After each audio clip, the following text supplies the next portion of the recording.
Hello అందరికీ, ఇవాళ వీడియోలో నేను మీకు ఈవినింగ్ వ్లాగ్ అయితే షేర్ చేయబోతున్నాను. సో ఈవినింగ్ అయితే పిల్లలకి ఆరెంజ్ జ్యూస్ అయితే చేసి ఇచ్చాను. అన్నట్టు ఒక విషయం అయితే గుర్తొస్తుంది నాకు పదే పదే పొద్దున్నండి.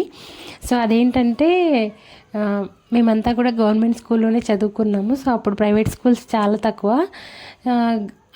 అప్పుడు ఇప్పుడున్నట్టుగా లంచ్ అయితే మిడ్ డే మీల్స్ అయితే ప్రొవైడ్ చేసేవాళ్ళు. కాకపోతే అప్పుడు రైస్ కాకుండా గోధుమ నూక అనేది బ్యాగ్స్ స్కూల్స్కి ప్రొవైడ్ సప్లై చేసేవాళ్ళు అన్నమాట.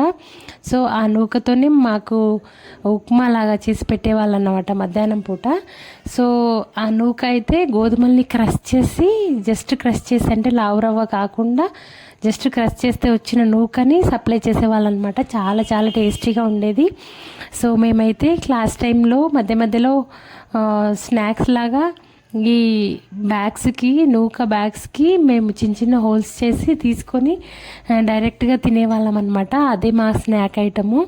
చాలా చాలా టేస్టీగా ఉండేది. పచ్చిది అప్పుడప్పుడు మధ్య మధ్యలో సార్ క్లాస్ చెప్పేటప్పుడు మధ్య మధ్యలో తిన్నా కూడా టేస్టీగా అనిపించేది.